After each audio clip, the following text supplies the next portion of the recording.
Bien. Est-ce qu'il y a des interventions? Monsieur Fautré. Madame Caporal ensuite. Oui, notre groupe s'abstiendra, non pas, bien évidemment, vous le comprendrez, monsieur le maire, que les études ne soient pas nécessaires, bien au contraire. Mais un travail déjà bien important avait été effectué, s'effectuait depuis ces 2 dernières années en vue d'un projet qui a été longtemps travaillé avec les habitants, les associations, les parents d'élèves, les commerçants. Travail qui s'est appuyé aussi sur l'expérience de la première phase de l'ANRU. Or, il semble, et c'est votre droit, bien évidemment, monsieur le maire, d'avoir, à notre avis, une autre vision. Mais laquelle, puisque nous ne sommes pas associés. Ma demande, d'ailleurs, en commission, était, il n'est pas compliqué, éventuellement, d'organiser sur un sujet aussi structurant, qui va impacter le budget de la ville sur 10 ans au moins. Il me semble normal, légitime, que les élus de la minorité, comme vous dites, puissent être associés. Or, nous ne le sommes pas. Et s'il y a un problème vis-à-vis du contexte sanitaire, la visio peut éventuellement être mise à disposition. Donc, on a des éléments, des bouts d'éléments, selon qui on croise, quelle raison on a.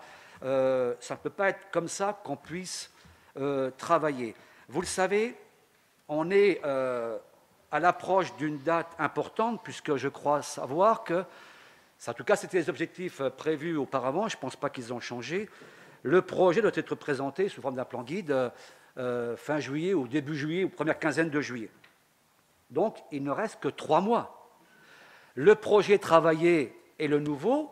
Comment en 3 mois les élus que nous sommes et surtout les habitants vont-ils être associés? Je suis d'accord, il y a la crise sanitaire. Mais quand même, on a mis des années pour construire le premier projet ANRU. On va mettre quelques semaines pour valider, sans les habitants, ce projet, je le répète, très structurant. Donc voilà, c'est la raison pour laquelle nous allons nous abstenir, je le répète, pas pour évidemment que les études ne soient pas lancées, on en a besoin, les élus ont besoin d'être accompagnés pour prendre les bonnes décisions. Mais quelles décisions? Celle des habitants ou seulement de votre vision à vous, monsieur le maire? Non, je pense qu'il faut écouter les habitants et puis surtout les respecter aussi, parce qu'ils se sont déjà exprimés et ils ont dit 2 urgences. Celle de la réhabilitation de leur logement, qui n'ont pas été faits, rien n'a été fait, à part des bricoles, les cages d'escalier quelquefois, et tant mieux. Mais dans les appartements, rien n'a été fait depuis les années 70. On est en 2021. Donc il y a un besoin urgent. Non mais je vous dis ce que disent les habitants. Je ne vous accuse pas, monsieur le maire. Je dis ce qu'ils disent. D'ailleurs, je ne vois pas pourquoi on rigole, d'ailleurs, parce qu'il n'y a rien de rigolo là-dedans. Il s'agit... La réhabilitation fait partie des priorités des habitants. C'est eux qui l'expriment. C'est eux qui l'expriment. Et de ce point de vue-là, je vous demande, chers collègues, de respecter ce qu'ils disent. Parce que c'est eux qui y habitent. Et la deuxième priorité, c'est la reconstruction du groupe scolaire Solomon, pour lequel, quoi que vous disiez, monsieur le maire, nous étions engagés. On était tellement bien engagés que de toute façon, il y avait un terrain qui avait été réservé. Tout avait été travaillé avec l'ANRU pour cela. Or, aujourd'hui, je crois comprendre, je dis toujours je crois, puisque nous n'avons aucun élément, je crois comprendre que vous avez décidé de ne pas la reconstruire à l'endroit prévu. Sauf qu'on a, entre guillemets, plein de guillemets, excusez-moi, on a demandé à plusieurs dizaines de familles de partir d'un endroit. Donc, quel respect vis-à-vis de ces personnes? Et quel respect vis-à-vis des parents que j'ai rencontrés ces derniers jours, qui sont évidemment en colère? Parce que vous nous dites, d'ailleurs, la médiathèque sera construite, le groupe scolaire sera reconstruit. Mais quand et où? Et vous le savez très bien, monsieur le maire, même si vous étiez dans l'opposition, que le temps d'un projet, c'est long, très long. Et il peut se passer un mandat sans qu'un projet avance, ou avance trop lentement. Or, les parents d'élèves avaient la possibilité, avec l'engagement pris par l'ancienne municipalité, à ce que l'école puisse rouvrir en 2023-2024. Est-ce que vous pouvez nous dire aujourd'hui si le groupe scolaire, les élèves concernés pourront rentrer dans une école, dans une nouvelle école, digne de cette époque, dans la même durée? Je ne suis pas sûr. Donc c'est la raison pour laquelle, en nous abstenant, c'est aussi pour porter la colère des parents, mais aussi des habitants, qui évidemment ne comprennent pas.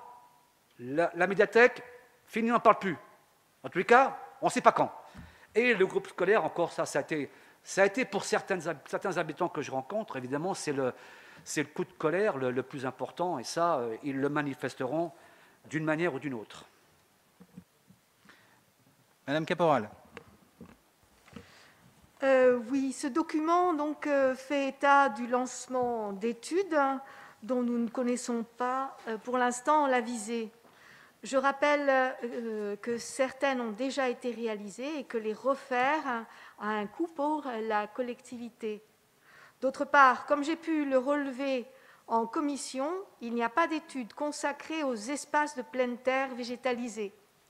Quand on connaît le problème des gonflements et rétractations des argiles à Champigny et les fissures qu'ils occasionnent dans les bâtiments, on voit qu'il est absolument crucial de planter des arbres pour permettre à l'eau de s'infiltrer.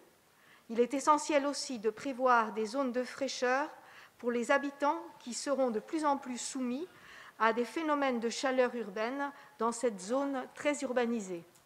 Donc voilà, je plaide pour qu'il y ait une étude consacrée à cette question des espaces de pleine terre et de végétalisation.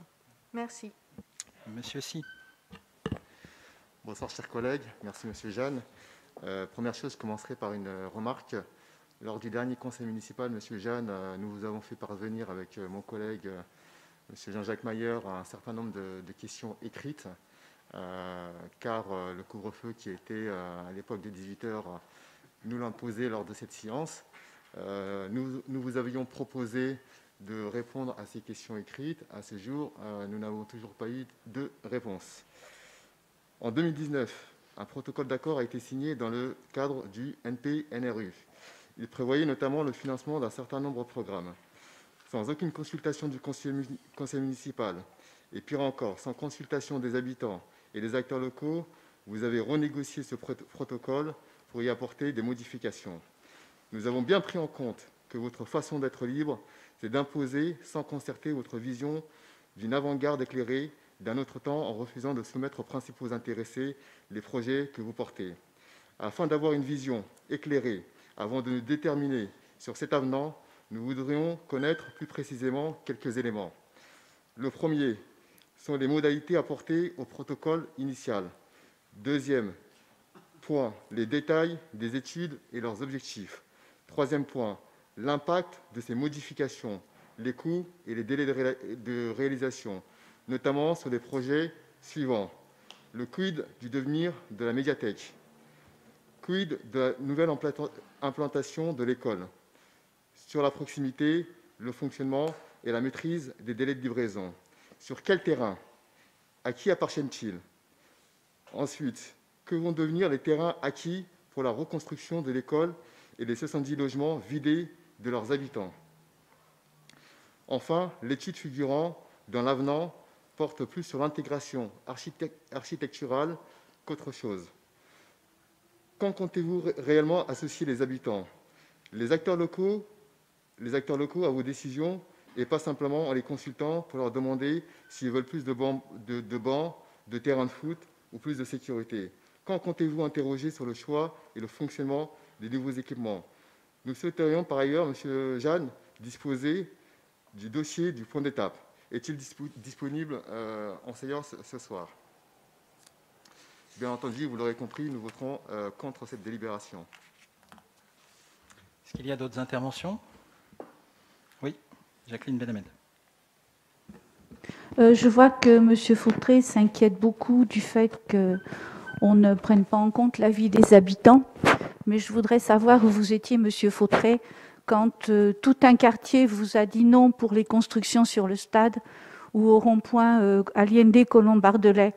Nous étions nombreux dans le préau de l'école Romain Rolland. Ça a été traduit par un tout petit article mensonger dans Champigny Notre Ville quelque temps après. Là, on n'a pas entendu parler de vous. Je le déplore vraiment. Y aurait-il une démocratie d'un côté ou de l'autre du de la rue. Michel Duvaudier, ensuite Caroline Demont. Oui, je voudrais juste répondre à Monsieur Si qui parle des acteurs locaux. Monsieur Si, vous vous promenez beaucoup au Bois-l'Abbé, même si vous n'y habitez pas. Vous semblez vouloir y donner beaucoup de leçons. Mais est-ce que vous savez toutes les concertations qu'on mène, par exemple, avec les commerçants? Est-ce que vous avez le temps que je passe à discuter en visio avec tous les commerçants tous les jours et leur poser des questions? Oui, c'est de notre responsabilité, mais on ne peut pas dire qu'il n'y ait pas de concertation. Il ne faut pas mentir. C'est de notre responsabilité, on l'amène, donc il y a une concertation. Alors je suis désolé, mais je ne peux pas vous permettre de dire tout et n'importe quoi. J'y habite pas, mais Monsieur Si, vous n'avez pas la parole. C'était Madame Adomont. Oui, alors, si je puis me permettre de répondre, cher collègue, Monsieur Duvaudier, je pense que la question de la concertation est posée parce que, d'abord, elle ne se perçoit pas. Donc, si vous le faites en visio et que vous ne communiquez pas dessus et que tous les habitants ne sont pas au courant, effectivement, on ne peut pas le voir. Et je voulais répondre à la collègue qui a parlé de, je crois que c'est du stade Léon, c'est ça ? Oui, voilà. Donc, vous posiez la question si monsieur le maire y était ou pas. Moi, j'y étais et j'ai rencontré les différents propriétaires sur place. Voilà, donc j'y étais en tout cas. J'ai aussi rencontré les responsables de des associations, notamment l'association du football, qui m'a fait visiter les installations, mais surtout les vestiaires. Et je crois que par la suite, après, il y a eu des travaux qui ont été faits. Donc, oui, si le maire n'y était pas, il pouvait. Et d'ailleurs, il dit qu'il y était. Il y avait d'autres élus qui pouvaient y être. Donc, je pense qu'on a été aussi présent sur cette commune. Moi, la question que je pose, effectivement, ça revient sur la question principale. Je n'ai pas un retour positif de ce qui est proposé, de ce qui est en train de se faire par rapport au PNRU. Et je me pose la question parce que ce soit du côté de Champigny, donc Bois-l'Abbé-Champigny ou Bois-l'Abbé-Chenevière, il y a un peu le même constat. Sincèrement, je le dis sans politique politicienne. Les gens n'ont pas l'air, d'abord, ont l'air très inquiets. On l'air très inquiet parce qu'il y a des choses qui circulent, notamment sur le pôle médical, sur je ne sais pas quoi. Et les gens se demandent finalement qu'est-ce qui va leur rester au Bois-l'Abbé. On avait évoqué la dernière fois le fait qu'il y a déjà un distributeur qui va peut-être disparaître. Donc vous nous aviez précisé que des choses étaient mises en place, notamment. Mais à un moment donné, la question qui se pose, c'est quelle réponse apporter aux habitants ?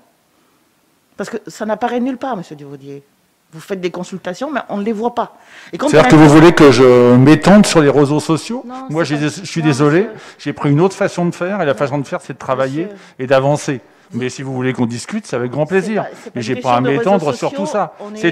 Pardonnez-moi, je terminer, finis. s'il vous plaît, parce que j'étais en train de Oui, non, parler. mais je vous réponds Non, juste mais vite j'étais fait. en train... Allez-y. Eh bien, allez-y, finissez, je vous répondrai. Terminez. Prenez la parole. Merci. Je le dis parce que il n'y a pas d'information qui transpire de ce que vous pouvez faire. Je ne mets pas en doute. Mais il y a une vraie inquiétude. Et cette inquiétude, il faut pouvoir y répondre. Que vous ayez un choix, que vous fassiez des choix, c'est... j'ai pas de souci avec ça, en soi. Mais permettez-nous de nous interroger sur ce qui est fait, parce que nous aussi, nous avons des remontées des habitants. Nous connaissons des personnes qui y habitent aussi. Voilà, c'est juste ça. Je pense qu'il est important aujourd'hui de dire aux habitants de ces deux quartiers, et ça je l'avais dit au maire de Chenevière, qu'est-ce qui va se passer? Quelle est la position des deux maires sur ces questions? C'est tout ce qu'on demande. Donc effectivement, sur la délibération telle qu'elle est présentée aujourd'hui, on ne la votera pas, évidemment. Très bien. Monsieur Si. Non, je voulais juste répondre à M. Duvaudier parce qu'il a l'air d'être... Oui, vous m'entendez mieux? Je voulais juste répondre à M. Duvaudier parce que visiblement pour lui c'est un secret que j'habite plus au Bois-l'Abbé. Non, c'est pas un secret, M. Duvaudier, tout le monde le sait que j'habite plus au Bois-l'Abbé depuis 2 ans. Et par contre, la différence entre vous et moi, c'est que moi je suis beaucoup plus que vous au Bois-l'Abbé parce que j'y suis quasiment presque tous les jours. Voilà. Vous êtes au Bois-l'Abbé depuis que vous êtes élu. Vous étiez où avant, monsieur? Partout sauf au Bois-l'Abbé. Très bien. Concernant la concertation par visio, si c'est pour nous faire une visioconférence comme vous l'avez fait la dernière fois et qui a été supprimée une demi-heure après, se limite. Merci. Bien, alors, je vais essayer d'apporter quelques éléments. D'abord, vous nous dites on en est sur le projet. Alors le projet, et ça aurait été la même chose si M. Vautret, vous aviez été encore en responsabilité, il y aurait eu un comité de pilotage avec tous les partenaires financiers. Vous savez comment les processus fonctionnent, donc il ne faut pas faire ici de la mauvaise information. Et c'est comme ça que ça aurait fonctionné, comme ça fonctionne sur tous les projets de l'ANRU. Et je peux vous en parler, j'ai passé en revue les 102 projets ANRU de l'Île-de-France. Et en l'occurrence, au cours de ce comité de pilotage, tous les partenaires financiers ont été amenés à s'exprimer. La conclusion qui a été faite par rapport au schéma directeur qui a été défini, qui n'est pas encore le projet définitif, mais de ce qu'on appelle le projet SDI, celui-ci a été validé par tout le monde. L'État, l'ANRU, le représentant régional, le territoire, quand je dis le territoire, c'est les deux territoires, les deux maires et le président du département. J'ai bien fait répéter au président du département s'il était favorable au projet tel qu'il était présenté. Il n'a émis aucune critique, aucune remarque. Il y a eu un débat, on a pu échanger sur tel et tel aspect, mais tout a été validé. Est-ce pour autant que, parce qu'il y a eu cette validation de tous les partenaires, le projet est considéré comme acté et définitif? Absolument pas. C'est un projet, et donc les lignes sont encore appelées à bouger dans les discussions avec l'ANRU. Mais Christian Vautret, vous dites, un projet c'est long. C'est vrai que c'est un projet c'est long, en matière de rénovation urbaine. C'est surtout long avec vous. Parce que vous n'avez pas su impulser une véritable dynamique.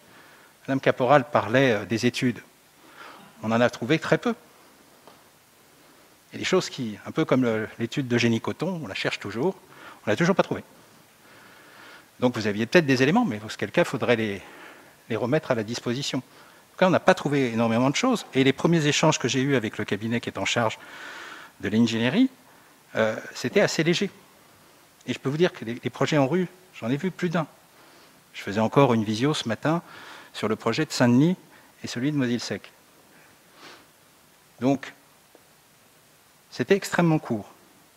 Alors effectivement, on a une ambition qui est renouvelée, qui est plus forte. Et on est tout à fait prêt, si vous le souhaitez, à vous communiquer des éléments complémentaires pour que vous soyez associés à un certain nombre d'informations, en sachant que les lignes vont encore bouger d'ici au Comité national d'engagement, et même après, car rien ne sera totalement figé après. Mais moi, je suis tout à fait favorable à la concertation. On a multiplié par 2,5, Philippe Dubus l'a rappelé, le budget de la concertation. Parce que c'est compliqué en ce moment de faire de la concertation. C'est compliqué en ce moment de faire de la démocratie participative et locale.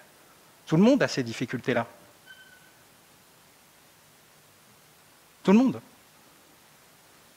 Le président du département, par exemple, je prends cet exemple au hasard, bien évidemment. Comme vous n'avez pas arrêté de parler du département, je vous en parle un peu aussi, c'est normal. Il a changé une carte scolaire pour des habitants de Champigny, qui maintenant doivent aller à Chenevière. Pas un mot, pas une concertation, même pas avec les représentants des parents d'élèves. Rien. Juste une lettre remise dans le cahier. À partir du 1er septembre, les enfants seront là. Ils seront à Molière. Alors qu'on a un collège dans le quartier du Bois-l'Abbé qui est à 70% à peine de ses capacités. Voilà. Donc pas de concertation du tout. Nous, qu'est-ce que nous avons fait?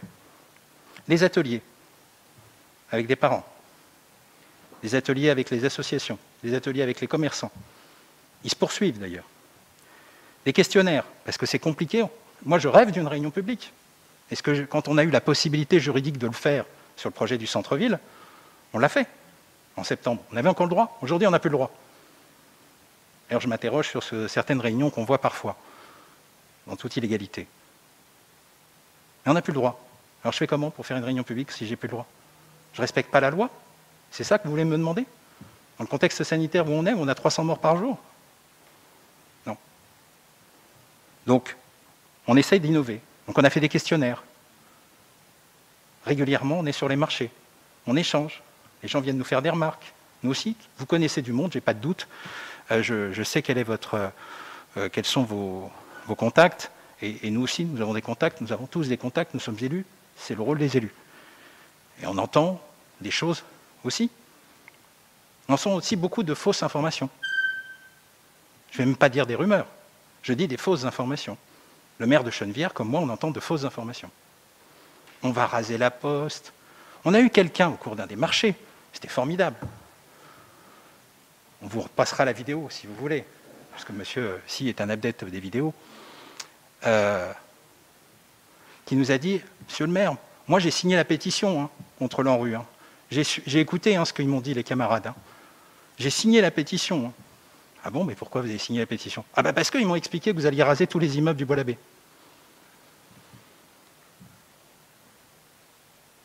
Et quand je lui ai expliqué les hypothèses sur lesquelles on travaille, il m'a dit « Mais c'est pas du tout ça lorsqu'on m'a dit, moi. On m'a menti. Ah ben, je vais retourner les voir parce que je vais enlever mon nom parce que c'est pas ce qu'on m'a dit. » Le maire de Chenevière m'a expliqué, avec la petite cabale qui est organisée pour expliquer que la poste va disparaître. La poste, ça ne va pas disparaître. On fait un nouveau bâtiment, on intègre la poste, et l'ancien bâtiment qui n'est plus adapté, il est maintenu. Voilà les réalités. Le cabinet médical, il y a une ambition renforcée sur le sujet de la santé. On la connaît, la situation. Dans tous les quartiers de Champigny, en particulier celui du Bois-l'Abbé. J'ai des éléments concernant le Covid, quartier par quartier. Bien évidemment, là où il y a plus de densité de population, il y a plus de Covid. Quand vous êtes au fin fond de la Creuse, il y en a beaucoup moins. Quand vous êtes à New York, ça explose. Au Bois-l'Abbé, c'est très important. Donc bien évidemment que le sujet de la santé est un sujet important dans ce quartier. Aujourd'hui, Geneviève Carpella, on a refusé 5 médecins qui voulaient s'installer parce qu'on n'avait pas de locaux. Vous aviez anticipé sur l'ANRU, on parlait. Là, on travaille justement pour avoir des locaux adaptés et pouvoir faire un centre de santé digne de ce nom, permettant de garder à la fois le laboratoire d'analyse, l'ensemble des kinés, des infirmiers, faire venir de nouveaux médecins. On a déjà un nouveau médecin qui s'installe sur le quartier. Il vient de s'installer actuellement. On y travaille. Donc ne dites pas encore, comme je l'entends en permanence, « Ah, ils nous ont dit que vous alliez liquider la santé dans le quartier. » On vous dit le contraire. Demandez à votre camarade Christian Favier, il vous confirmera, il était là, il l'a constaté, il a vu les éléments. Donc moi je veux bien qu'on raconte n'importe quoi, et qu'après on vienne dire « Ah bah vous voyez, il y a des inquiétudes dans le quartier. » Et qui raconte les éléments qui génèrent l'inquiétude sur des fausses informations? Alors il y a une ambition sur ce quartier, et pour répondre à vos questions, le bâtiment de 3F, effectivement, c'est là où vous aviez fléché l'école. Sauf que si on fait là, l'école, on n'a que 25% de financement par l'ANRU. Alors que si on le met un peu plus du côté de Salvador Allende, on a 40%, voire peut-être plus. Parce que la bonne nouvelle, et j'ai été des maires qui ont signé pour demander un renforcement financier, le fameux 1 milliard qu'on a demandé. On n'a pas obtenu 1 milliard. Quand je dis nous tous, collectivement, plusieurs maires en France qui se sont mobilisés pour les quartiers. On a obtenu 2 milliards. 2 milliards de budget en plus. Pas 2 milliards pour faire des nouveaux projets, 2 milliards pour venir abonder les projets qui n'étaient pas suffisamment financés. Et je peux vous dire que je vais me battre à l'ANRU pour obtenir le maximum pour Champigny. Champigny et Chenevière, pour l'ensemble du quartier. Pourquoi? Parce que c'est nécessaire pour le quartier, et puis parce que financièrement, la ville, on l'a dit tout à l'heure, ne peut pas avoir un reste à charge trop lourd au regard des investissements qui sont lourds sur l'ensemble de ce périmètre. On est sur un projet de près de 400 millions d'euros. Il y a Grigny qui nous dépasse dans tous les projets de l'ANRU. Donc l'ambition, elle est là, la volonté aussi. On fera tout pour accélérer. Alors, ce qui est envisagé à la place de ces logements, si l'école est effectivement mise un peu plus au niveau de Salvador Allende, c'est d'avoir un gymnase d'excellence. On a un gymnase qui est Léo Lagrange, qui n'est pas au niveau nécessaire pour pouvoir avoir une pratique sportive de qualité. Et si vous êtes sensible à la question du sport, je pense qu'on pourra tous trouver un point d'accord pour dire que c'est utile dans ce quartier d'avoir un équipement sportif. Et quand je dis dans ce quartier, je dis pour tous les quartiers du Haut. C'est comme la médiathèque. Les aménagements, ils doivent être pensés non plus par quartier, mais en interquartier. On voit ce que ça génère aujourd'hui, la défiance entre quartiers. Et donc, les équipements sportifs doivent être conçus comme ça, avec une véritable ouverture. Ce qui n'a jamais été pensé par les équipes qui nous ont précédés, y compris d'ailleurs au plan départemental, où on en fait encore des systèmes enfermés sur eux-mêmes. Voilà, l'ambition qu'on porte, c'est celle-là. Pour l'instant, on n'en est pas au descriptif de tout ça, on est simplement à un avenant protocole d'études qui permet d'affiner, vous avez vu que c'est des ajustements financiers, qui permet de renforcer aussi la démocratie participative avec les contraintes qui sont celles du Covid. Et croyez-le bien, moi je rêve que d'une chose, c'est de faire un maximum de réunions publiques. J'en serais très heureux. Pouvoir échanger, comme je le fais sur les marchés, avec des gens qui viennent me voir, qui me disent « Ah, moi j'aimerais bien ça », ou « Ça, ça ne me plaît pas dans le projet tel que vous le décrivez. Comment on peut faire ?» On demande que ça, nous. Il n'y a aucun problème. Par contre, pas sur la base des fausses informations qui sont diffusées. Pas sur la base de mensonges. Ça, ce n'est pas de la démocratie. C'est du populisme. Bien, je vous propose de passer au vote. Je crois qu'on a fait le tour sur cette discussion. On ne va peut-être pas passer non plus toute l'après-midi sur ce... C'est important. Mais avec vous, tout est important, mais je vous écoute. Oui, alors je suis désolé d'intervenir comme ça, mais visiblement, vous nous parlez depuis tout à l'heure de grandes ambitions pour le quartier. On a l'impression qu'effectivement, vous êtes opérationnel entre vous, mais un projet, pour qu'il soit déjà porté et qu'il puisse rendre vraiment ce pourquoi il a été fait, c'est qu'il soit partagé avec les gens. Je ne vais pas vous rappeler comment dirais-je, que le protocole que vous êtes en train d'avenanter aujourd'hui, qui avait été signé en 2019, ce protocole, il va préfigurer au final les travaux qui vont être réalisés. Puisque c'est ça le principe des études. Il y aura peut-être des avenants qui viendront compléter les études qu'on a faites, mais en aucun cas, vous êtes en train de... Enfin, vous remettez en cause ce qui avait été fait avant. Alors, vous argumentez en disant qu'on va toucher 40% plutôt que 25%, c'est très bien. Mais à un moment donné, où on discute avec les habitants, vous êtes capable, soi-disant, de faire des visios à droite, à gauche, avec les uns les autres. Nous, en tant qu'opposition, on n'a aucune information là-dessus. Et peut-être qu'on pourrait effectivement vous suivre sur certains dossiers. Aujourd'hui, vous nous excluez et après, vous vous étonnez que des gens puissent supputer, fantasmer sur des choses. Ben, soyez transparents. Vous ne l'êtes pas aujourd'hui. En conseil municipal, on découvre les projets dans Champigny-Notre-Ville. Quand vous parlez de votre police municipale, on en entend parler pour 5 millions d'euros sur BFM TV. Enfin, il y a un moment donné, c'est pas comme ça qu'on gère une ville en tout cas de manière démocratique. Nous, on demande que ça, on vous pose des questions, vous répondez pas aux questions qu'on vous a posées. Bon ben là, on vous a posé des questions, répondez-y déjà pour que les gens se fassent leur opinion sur quelle est votre ambition aujourd'hui et comment vous allez les associer pour l'avenir. Je pense qu'il existe des moyens et c'est pas en le faisant en sous-marin que vous vous arrêterez d'avoir des gens qui pensent, qui disent que.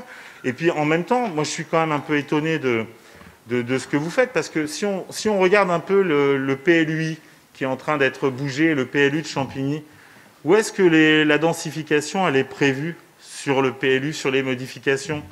Sur le haut de Champigny. C'est là qu'on va avoir des grandes tours de tous les étages avec plus du coup de logement social, puisque vous avez supprimé, vous entendez supprimer les 30% obligatoires de logement social, mais rien sur les quartiers du bas. C'est-à-dire que tout le discours que vous nous faites sur la mixité et compagnie, en fait, pas réellement. C'est-à-dire que on va rester à traiter le Bois-l'Abbé tout seul dans son coin, on lui mettra des grandes tours comme on l'a déjà fait, et c'est tout. Et de l'autre côté, on protège le bas. Ben non, une ville, elle se pense à l'échelle globale. Un vrai projet de ville, comme vous le dites, probablement à juste titre. Après, je ne sais pas si c'est réellement sincère ou pas.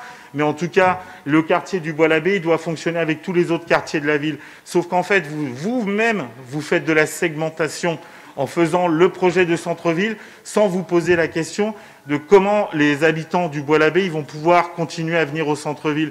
Parce que le marché, pour le fréquenter comme Michel Duvaudier qui est très présent sur le marché, le dimanche matin, ce n'est pas que des gens du quartier qui viennent. Il y a des gens qui viennent effectivement de la Varenne parce que c'est un petit peu moins cher, mais aussi il y en a énormément qui prennent le 208 pour venir à ce marché.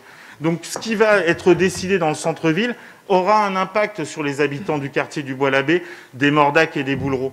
Donc voilà, vous nous faites la leçon en nous disant que les autres avant vous, ils ont segmenté, ils ont sectarisé, si on peut dire ça comme ça. Et aujourd'hui, c'est exactement ce que vous faites. Bon, associez votre position, associez la population, associez les associations. Tout à l'heure, vous parliez d'un équipement sportif. Mais bien sûr que je veux un équipement sportif de plus sur la commune. Mais avec qui on en a discuté? C'est-à-dire qu'en fait, il y a une avant-garde éclairée qui nous dirait, voilà, on pense pour vous, on sait ce dont vous avez besoin, laissez-nous faire et nous, on fera tout. Ben non. Pour moi, c'est pas ça la démocratie. Alors, je vais vous apporter un complément de réponse, parce que là, vous êtes encore, comme d'habitude d'ailleurs, dans les raisonnements tant binaires que mensongers. Binaire parce qu'il n'y a pas le haut et le bas. Il n'y a pas une volonté d'aller construire des tours. Nous, on n'a pas l'intention de construire des tours, puisque justement, on limite la hauteur. Et on dit, il n'y aura pas plus de R+5 sur les grandes avenues. Là, vous faisiez du R+7. Et voir, vous, sur certains, vous étiez prêt à aller R+12. Je le rappelle quand même. Donc, soyez pas caricatural, parce que vous en devenez ridicule. En l'occurrence, ce que nous souhaitons faire, c'est effectivement un équipement sportif. Oui, mais il n'y a pas une question de concertation à faire.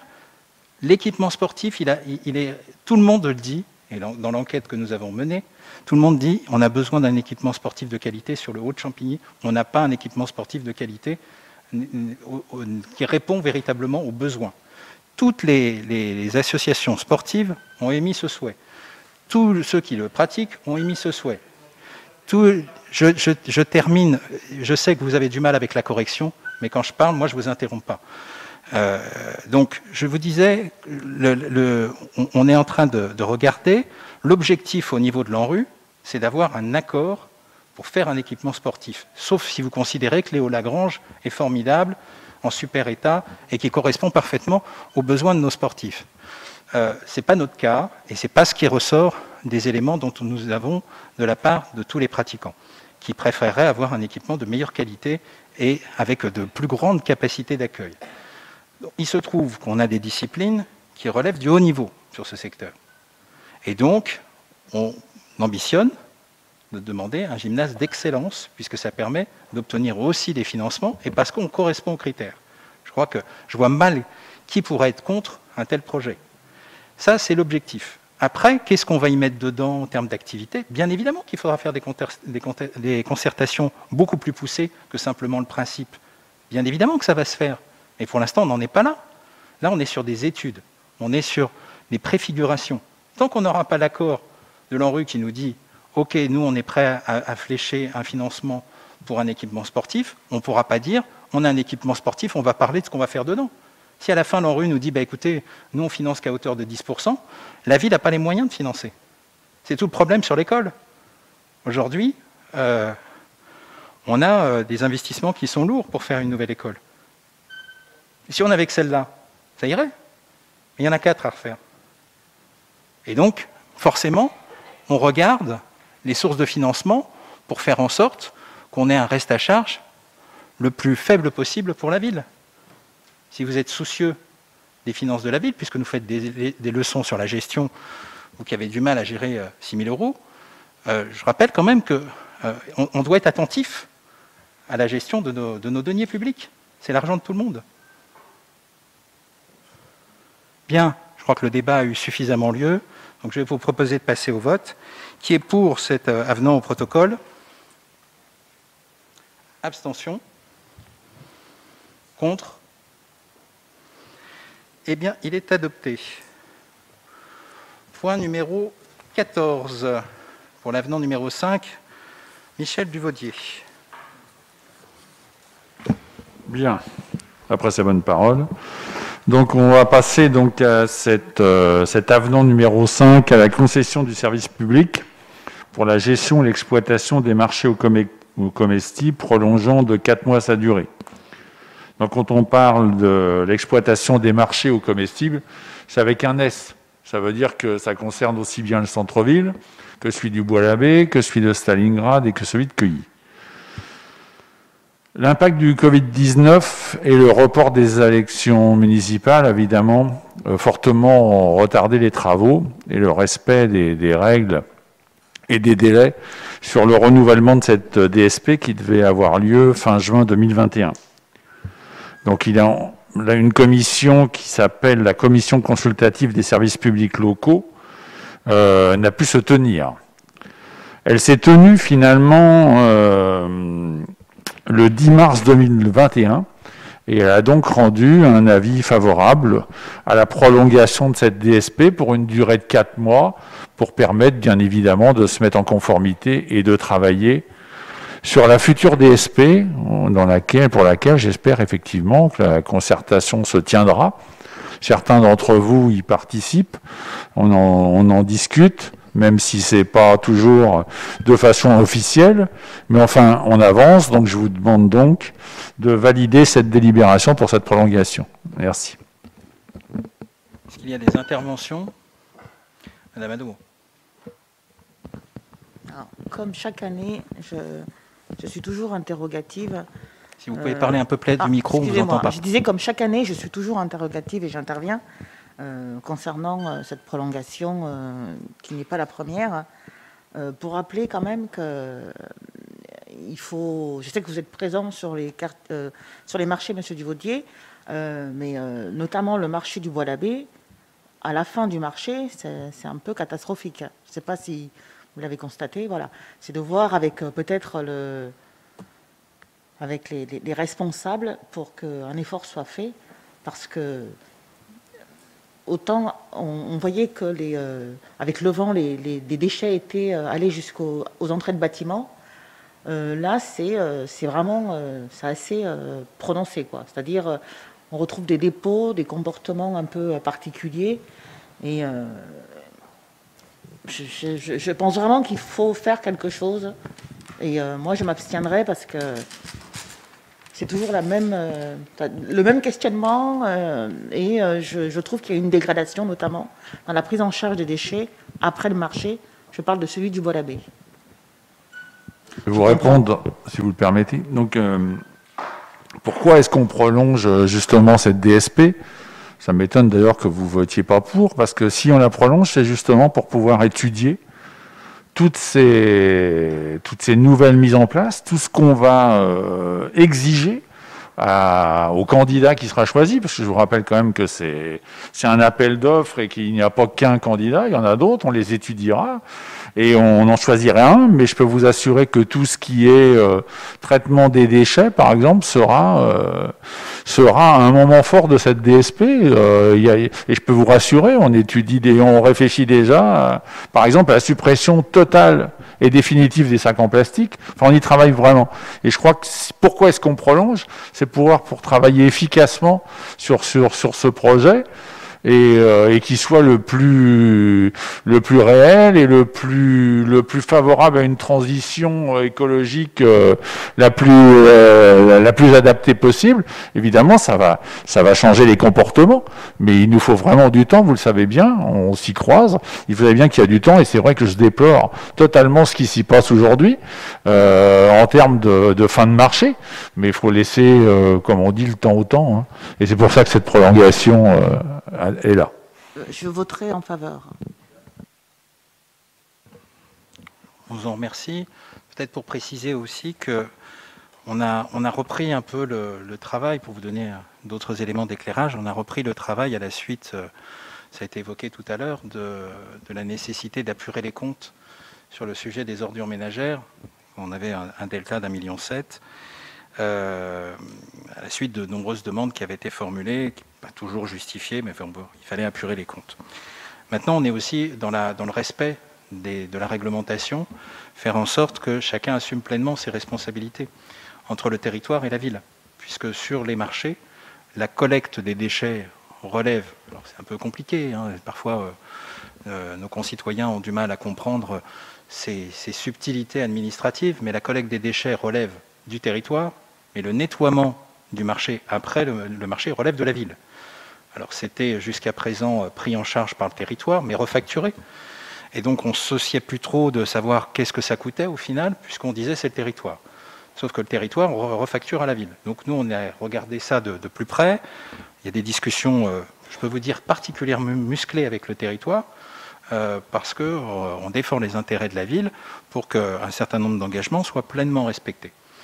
Et donc remettre ça à niveau et avec une exigence forte, à la fois sur la qualité et sur le coût qui doit être lié à cette qualité. Donc là, on est en train de faire justement les avenants nécessaires pour reprendre un peu plus la main sur cette question qui, à mon sens, on n'aurait pas dû lâcher comme ça. Parce que ça explique une partie de la dérive des coûts et en même temps de l'absence de qualité de traitement de ce sujet.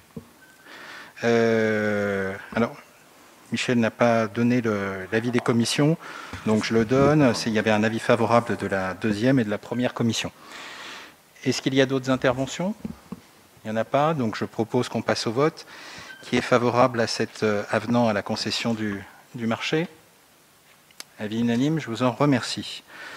Avant de passer au point numéro 15, je me suis aperçu que je n'ai pas répondu à une question de M. Sy, et je ne voudrais pas qu'il se dise que j'ai voulu éluder la question. Vous m'avez dit, vous avez envoyé un écrit, mais vous êtes arrivé un peu en retard, donc vous n'avez pas eu forcément la réponse, mais je pense que M. Mayer vous la donnera, sur les questions écrites que vous avez formulées. Comme j'ai eu l'occasion de le dire, je ne réponds pas aux questions écrites quand elles sont coupées d'insultes. Et donc vous reprendrez vos questions, je vous apporterai des réponses, mais quand il n'y aura pas d'insultes. Voilà. À partir du moment où on dit qu'on a fait des économies sur le dos des seniors alors que ça ne correspond en rien, c'est particulièrement insultant à notre égard. Et quand je dis à notre égard, ce n'est pas au mien, c'est à celui de l'ensemble de l'équipe qui a travaillé sur ce point. Donc reformulez vos questions sans insulte et on y répondra. Point numéro 15, donc sur la régularisation de classement des parcelles-villes. Jacqueline Benhamed. Merci, monsieur le maire. Bonsoir à tous. Cette délibération porte sur la régularisation de classement de parcelles-villes dans le domaine public à usage direct et de leur entrée dans le domaine public non cadastré. Lors d'aménagement ou de création de voies, certaines parcelles appartenant à la ville n'ont jamais été versées dans le domaine public et sont restées parcellisées. Or, celles-ci forment des voies publiques. De plus, du fait de l'urbanisation, certains chemins ruraux dans les périmètres d'aménagement de ces zones ont le caractère de voies publiques supportant un flux routier et doivent donc être également versés dans le domaine public. Il est donc nécessaire de régulariser cette situation de fait. En premier lieu, il convient de classer dans le domaine public les parcelles et chemins ruraux concernés. Cette première étape est dispensée d'enquête publique. En second lieu, il faut acter l'entrée des parcelles dans le domaine non cadastré afin de déparcelliser les voies publiques. Cela permettra de rendre les plans cadastraux lisibles et facilitera la gestion des espaces publics. Cette première campagne de déparcellisation sera suivie d'un mémoire sur la régularisation foncière à apporter sur les voiries. Effectivement, certaines parcelles privées sont situées sur des voies publiques et les procédures foncières initiales n'ont pas été achevées au cours des années, souvent en raison des changements de propriétaires. Les voies concernées par cette délibération sont organisées par plan et sont les suivantes. Quartier Le Plateau Nord, quartier Le Plateau 2001, rue du Marché Relais, Ézac, Marcel Paul et professeur Paul Miliez. Il est donc demandé au conseil municipal de bien vouloir se prononcer sur cette procédure. Versement dans le domaine public communal des chemins ruraux et des parcelles selon les plans joints et entrée dans le domaine non cadastré et réunion de parcelles selon les plans joints. Cette délibération a recueilli l'avis favorable de la 3e commission. Merci. Est-ce qu'il y a des questions? Il n'y en a pas. C'est technique. On passe au vote. Qui est pour? Abstention, refus de vote. Donc la délibération est adoptée. Pour les points 16 à 20, compte tenu de l'horaire, je vous propose que les rapporteurs donnent les éléments, bien évidemment, de la délibération, mais uniquement au niveau des intitulés. On ne va pas rentrer dans le détail des postes, de telle manière à pouvoir garder un peu de temps pour le débat sur des sujets qui en généreront, à mon sens, certainement plus que ces intitulés de postes. Point numéro 16, donc Wilfried Bastin. Oui, merci. Alors, cette délibération a pour objet la création d'un poste de directeur ou directrice à la direction des assemblées, affaires générales et juridiques. Alors, pour faire court, je vais juste aller à la fin. Pour le détail du poste, je vous invite à lire le document. Alors, ainsi, pour tenir compte du haut niveau de compétences attendues, d'une part, des difficultés de recrutement dans les secteurs liés au faible nombre de candidats fonctionnaires, d'autre part, il est proposé au conseil municipal de bien vouloir autoriser à monsieur le maire de créer ce poste de directeur-directrice pour répondre à l'ensemble de ces enjeux, et si besoin, et c'est bien si besoin, et de recruter un agent contractuel par contrat de 3 ans, comme il y autorise l'article 3.3, alinéa 2 de la loi du 26 janvier 1984, modifié, rémunéré en référence à l'échelle indiciaire du cadre d'emploi des attachés territoriaux. Alors, les avis favorables de la première commission, donc avis unanime des membres présents. Merci. Est-ce qu'il y a des questions, des remarques? Oui. Monsieur le maire, pour nous faire gagner du temps à tous, comme vous le savez, on a pris avec mon collègue une position concernant les recrutements. Donc je vais vous lire simplement ce qu'on vous dit à chaque fois. Comme pour les précédentes délibérations du même type, nous voterons contre, non sur la question de la création ou du maintien du poste, mais sur la question d'ouvrir par principe le recrutement dès l'origine aux contractuels, car nous restons attachés au statut et donc au recrutement de fonctionnaires, seule garantie permettant d'assurer pour la collectivité la continuité du service et la stabilité de ceux qui les mettent en œuvre. Je sais que jusqu'à présent, vous avez essentiellement recruté des fonctionnaires, ce dont je ne peux que me féliciter. Et je vais même aller plus loin. Il est derrière moi, Monsieur Yengue, qui nous a rejoint d'une autre collectivité et qui remplace Madame Millard, que vous avez tous connue. Et donc, on continue dans ce sens-là. Et je vais même vous dire, puisque vous aviez eu des propos, là aussi, parfois particulièrement limites à l'égard du cabinet, on va même avoir quelqu'un, puisque pour l'instant, il n'y a qu'un seul poste qui est pourvu sur le cabinet, sur 3. Et même quelqu'un qui va venir de la fonction publique, voyez, dans le cabinet. Donc, vous voyez, on n'est pas dogmatique. On n'est pas sur des positions de principe. Donc, je propose de passer au vote. Qui est pour? Abstention? Vote contre? Il est adopté. Point 17. Donc, Sophie Amar. Alors là, nous vous proposons la création d'un poste de directeur ou de directrice des affaires culturelles. Donc, je vais direct à la fin. Ainsi, pour tenir compte du haut niveau de compétences attendu d'une part, des difficultés de recrutement dans le secteur liées au faible nombre de candidats fonctionnaires d'autre part, il est proposé au conseil municipal de bien vouloir autoriser monsieur le maire à créer ce poste de directeur ou directrice des affaires culturelles pour répondre à l'ensemble de ces enjeux. Recruter un agent contractuel si besoin, par contrat de 3 ans, comme l'y autorise l'article 3-3 alinéa 2 de la loi du 26 janvier 1984 modifiée, rémunéré en référence à l'échelle indiciaire du cadre d'emploi des attachés ou des conservateurs ou des administrateurs territoriaux. Avis favorable de la première commission à l'unanimité des membres présents. Merci. Est-ce qu'il y a des remarques? C'est Titov? Oui, chers collègues, juste en fait, je ne comprends pas pourquoi créer ce poste. Il y avait un service culture qui permettait de gérer les événements dans la ville. Donc, pourquoi créer un poste de directeur? Alors, vous dites que vous optimisez les dépenses, donc je ne comprends pas ça. Et d'ailleurs, s'il est possible, pour se faire une idée d'avoir le montant du salaire de ce directeur, c'est intéressant aussi de le savoir, mais je ne comprends pas pourquoi créer un poste qui n'y était pas, et pourtant ça marchait bien. Merci. Alors, juste une précision toute simple, c'est ce qu'on a déjà évoqué à de multiples reprises. On ne crée pas un poste, il existe déjà. Il y a déjà eu quelqu'un qui avait cette fonction de directeur en charge des affaires culturelles. Simplement, à partir du moment où on passe un recrutement, on est tenu de faire une délibération pour dire que le poste est créé. Et donc, comme la loi aujourd'hui nous permet effectivement d'avoir recours à un contractuel et pas simplement à un fonctionnaire de la fonction territoriale, nous ouvrons cette possibilité qui est le cadre légal. Mais donc on a besoin de passer des délibérations. Donc il y avait bien quelqu'un qui faisait cette fonction jusqu'à présent. Ça ne change rien à l'organisation du service culture. Il y a simplement plus de directeur aujourd'hui. Donc on relance un recrutement. Et pour pouvoir le faire, on a besoin d'avoir cette délibération votée en conseil municipal. C'était juste le mot création qui... Je sais, il y a une ambiguïté dans la formulation, mais ce n'est pas de notre fait, c'est de fait de la loi. Est-ce qu'il y a d'autres interventions? Non, on passe au vote. Qui est pour? Abstention? Vote contre? Point numéro 18, Franck Baron.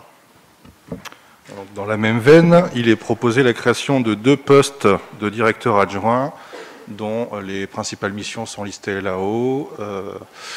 Assurer, entre autres, la sécurisation juridique, financière et technique des actes de la commune, et j'en passe. Il y a un avis favorable à l'unanimité des membres présents de la première commission. Merci. Toujours sur le même sujet, est-ce qu'il y a des interventions? Madame Adomo? Oui, je voulais savoir qu'est-ce qu'il en était, puisque il me semblait qu'il y avait plusieurs directeurs généraux adjoints. Donc, quelle est la situation aujourd'hui? Il y en a toujours plusieurs, mais il y en a qui avaient été embauchés en renfort, pour des raisons que je ne vais pas expliquer. Je pense que vous devez les connaître. Et donc, maintenant, on régularise la situation, d'où la nécessité de créer ces 2 postes.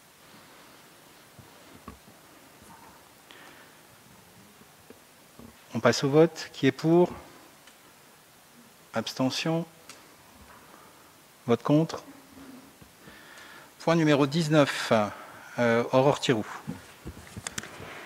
Alors, cette délibération concerne la création d'un poste d'une chargée de l'optimisation des recettes et conseiller de gestion. Alors, pour que M. Titeuf s'y retrouve, là, par contre, c'est une vraie création de poste. Parce que vous vous doutez bien que optimisation des recettes, dans l'ancienne mandature, c'était pas une priorité, mais maintenant, ça le devient. Donc, c'est un poste, donc je me permets de le détailler un petit peu plus, mais très rapidement, qui va contribuer au développement de démarches de recensement, d'optimisation et de diversification des recettes de toute nature au sein des services municipaux, de garantir la perception des recettes prévues au budget en lien étroit avec la correspondante financière en charge des recettes au sein de l'unité d'exécution budgétaire du service financier, de participer, de voir, d'initier, d'évaluer les politiques publiques et des dossiers spécifiques, éventuellement en autosaisine, et de promouvoir une culture de gestion. Donc là, on a aussi un avis favorable à l'unanimité de la première commission. Voilà, cette création de poste se fait bien évidemment en cohérence avec les orientations budgétaires que nous avons fixées. Est-ce qu'il y a des interventions, Monsieur Titeuf? Oui, donc là, suite à ces 3 idées de création de postes sur les 3 points dont on vient de parler, en fait, est-ce que les 3 directeurs, les futurs directeurs auront le même salaire? Et j'aimerais par curiosité savoir de combien il est en net par mois pour me faire une idée. Écoutez, je ne peux pas vous dire précisément, puisque les gens ne sont pas recrutés, et que comme on peut avoir des gens qui sont contractuels ou qui ont un parcours professionnel différent, vous n'êtes pas rémunéré de la même façon si vous avez 5 ans d'expérience, si vous en avez 20 dans une collectivité territoriale. Donc il n'est pas possible de vous répondre actuellement. Par ailleurs, il y a quand même une confidentialité sur la rémunération individuelle d'un collaborateur. Donc vous comprendrez qu'on ne puisse pas vous répondre de façon plus précise que ce que je viens de faire. Madame Adomo. Oui, c'était pour répondre à Madame Thiriot. Je crois que quand on est élu et quand on a la tête d'une commune, en tout cas quand on charge la gestion d'une commune, on a tous à cœur d'agir dans l'intérêt d'abord d'une part dans l'intérêt général et d'autre part dans l'intérêt des Campinois. Et je pense que l'ancienne équipe a agi et avait à cœur d'agir dans l'intérêt des Campinois. Là, on parlait que des recettes. Je ne doute pas que vous aviez une volonté d'intervenir, mais je crois que ça a été très bien rappelé par Michel Duvaudier tout à l'heure. On a trouvé un certain nombre d'orientations qu'on peut partager. Le problème, c'est que ça s'est arrêté en chemin. Ce n'est pas aller jusqu'au bout. C'est ça la difficulté. Et donc, pour aller jusqu'au bout, on a besoin aussi de trouver des recettes complémentaires. Et donc, ça va être tout le travail que fera cette personne qui va nous rejoindre. Et j'espère que ce sera un fonctionnaire territorial. Monsieur Maillard. Oui, je vais taquiner Madame Thiriou parce qu'effectivement, vous avez sûrement la volonté de travailler à l'optimisation des recettes de la ville. Mais alors, pourquoi choisir un catégorie B et pas un catégorie A? Puisqu'à mon sens, quand je lis ce que vous écrivez, ça relève plutôt du catégorie A que du catégorie B, compte tenu de la nature de l'expertise que vous demandez. Est-ce pour faire des économies? Pour l'instant, on a plutôt mal géré les recettes et les économies, donc ça va être la mission première. Et puis par ailleurs, vous avez bien noté que c'est à la fois la question des recettes, mais aussi de la gestion qui est à opérer. Et pour nous, il y a beaucoup à faire en la matière. Bien, je vous propose de passer au vote. Qui est pour? Abstention? Refus de vote. Même pour l'optimisation des recettes, on n'arrive pas à avoir une unanimité. C'est regrettable, mais c'est ainsi. Point numéro 20. Donc la création d'un poste de chargé de mission de politique de la ville. J'espère que ce sera plus consensuel. Merci, Monsieur le maire. Le conseil municipal est invité à approuver la création d'un poste de chargé de mission politique de la ville. Donc son rôle sera de contribuer au développement de la vie associative dans les quartiers prioritaires et de coordonner les dispositifs politiques de la ville sur le territoire de la ville de Champigny. Alors, il aura beaucoup de missions, de la définition et la mise en œuvre des axes stratégiques d'intervention sur les quartiers politiques de la ville, de l'animation, de la coordination des différentes instances, EPT, l'État, la ville et bien sûr les associations. Et il collaborera au projet de renouvellement urbain du Bois-l'Abbé. Il s'agit d'un poste à temps plein avec un grade d'attaché relevant de la catégorie A. La première commission a donné un avis favorable à l'unanimité. Est-ce qu'il y a des questions, des remarques? Madame Caroline Nadeau. Moi, c'est juste, je m'interrogeais sur le fait que la compétence politique de la ville était relevée du territoire. Et comment va s'insérer ce chargé de mission? Est-ce que c'est pour faire une coordination? Voilà. Si alors justement, pour vous répondre, c'est justement le rôle en particulier de ce chargé de mission, à la fois qui intervient sur des questions de projet urbain et pas que de politique de la ville, c'est un peu plus large comme mission, mais aussi de coordination, puisqu'on s'est aperçu dans les discussions justement qu'entre les différents partenaires, on a un projet qui est quand même compliqué.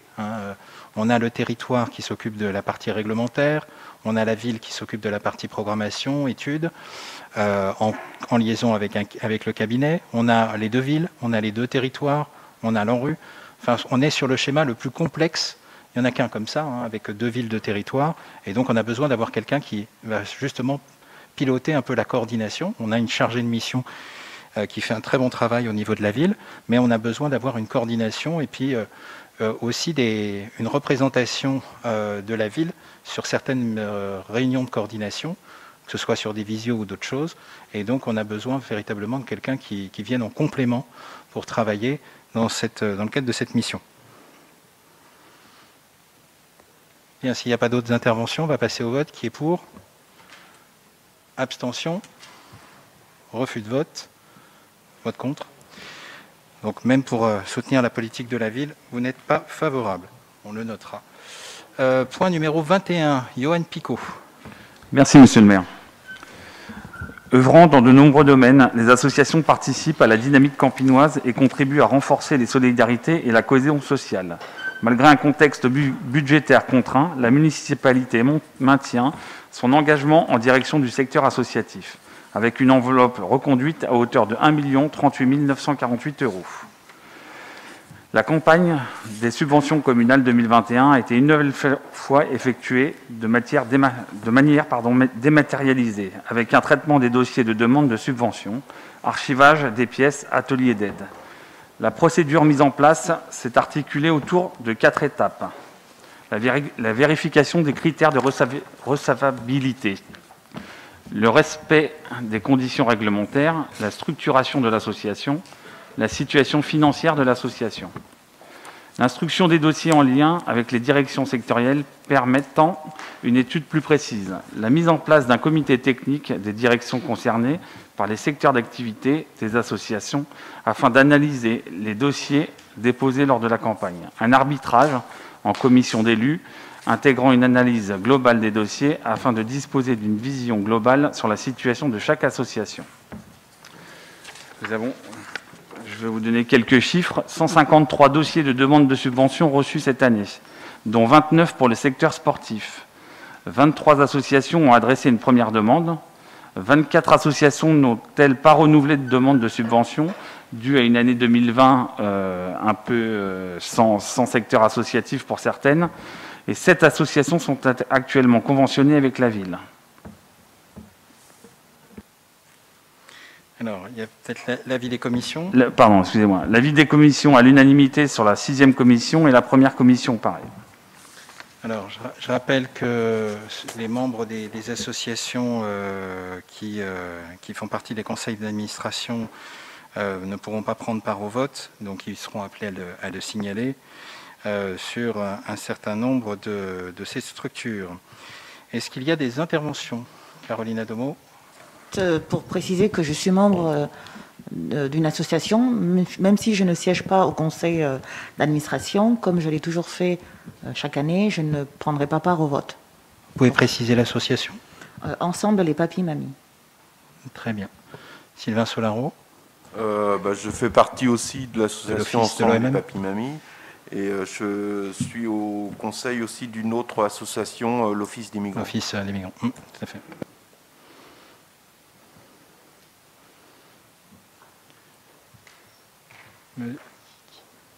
Monsieur Si, Monsieur Mayer, l'un ou l'autre, ou les deux? C'était moi, mais j'attendais votre feu vert puisque je ne voudrais pas être impoli.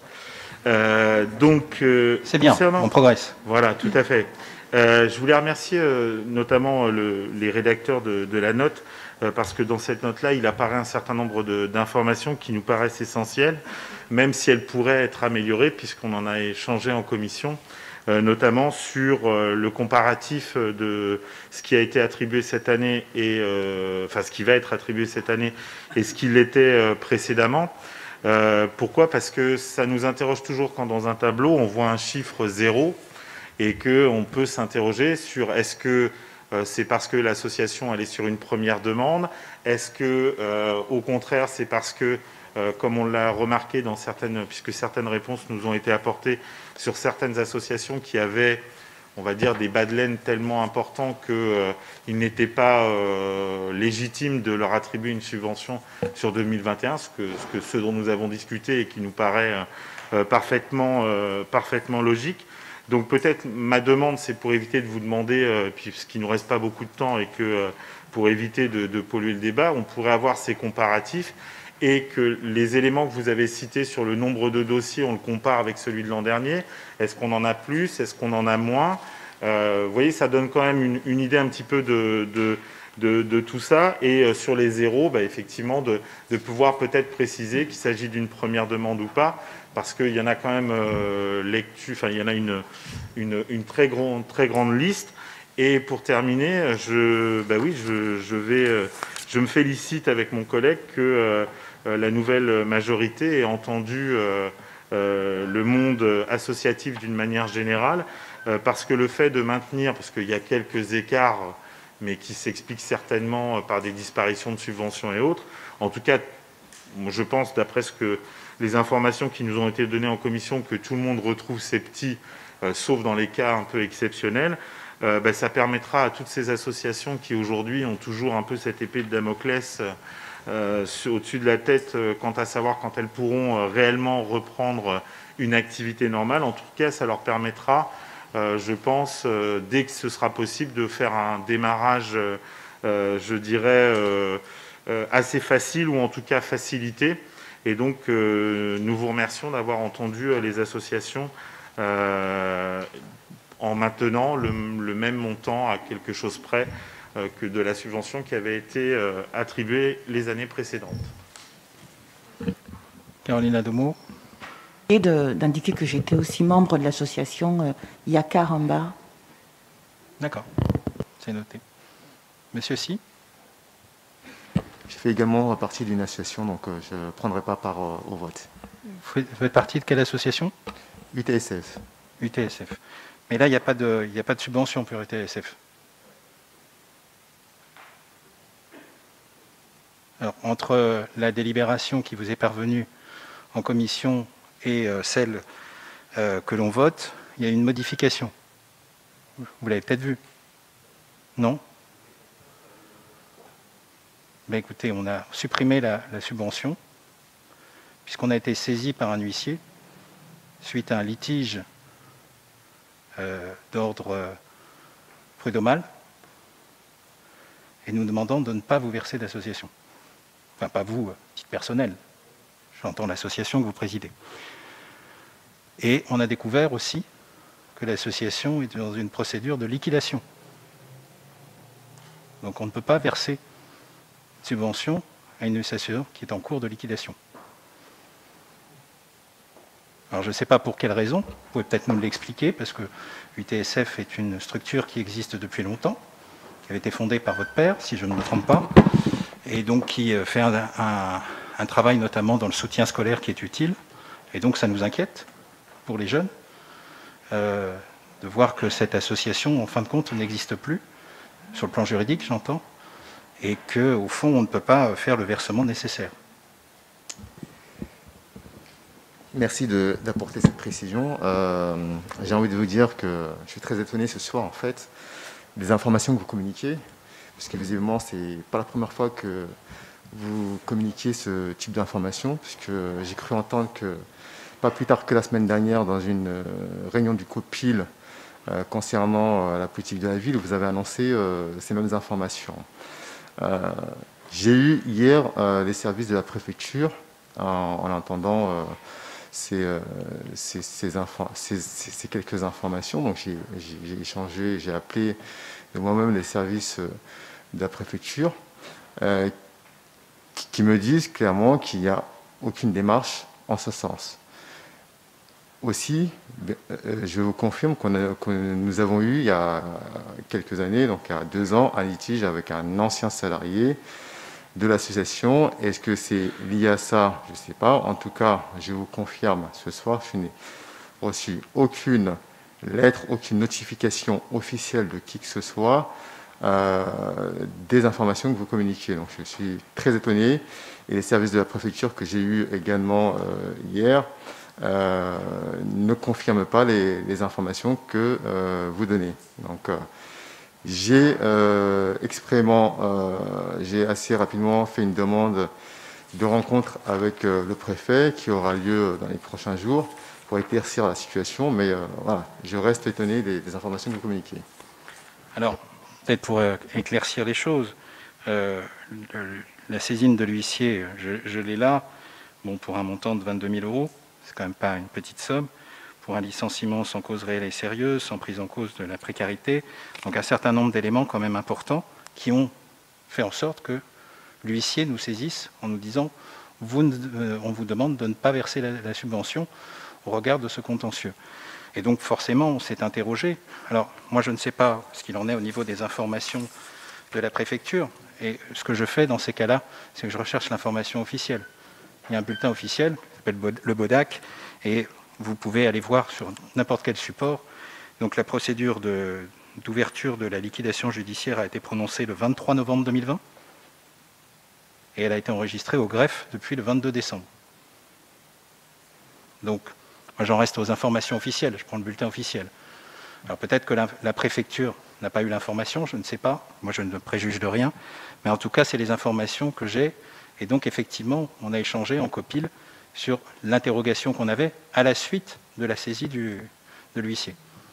Donc, si vous pouvez nous en dire plus sur la gestion que vous avez opérée qui nous amène à cette situation, moi je serais tout à fait intéressé d'avoir les éclaircissements. Comme je vous l'ai dit, je n'ai pas plus d'informations que ça, donc j'apprends par vos notes cette situation. J'attends de rencontrer le préfet pour éclaircir la situation. Mais là, si vous voulez, moi vous voyez le préfet si vous le souhaitez. Mais en tout état de cause, si vous voulez, moi j'ai un sujet de droit. Je ne peux pas verser une subvention à une association qui est en phase de dissolution. Non, mais j'entends bien. Voilà, c'est donc la problématique, elle est là. Et pour nous, compte tenu de l'historique de cette structure, bien évidemment, on s'interroge sur la suite. Le soutien scolaire, il y en a besoin en ce moment.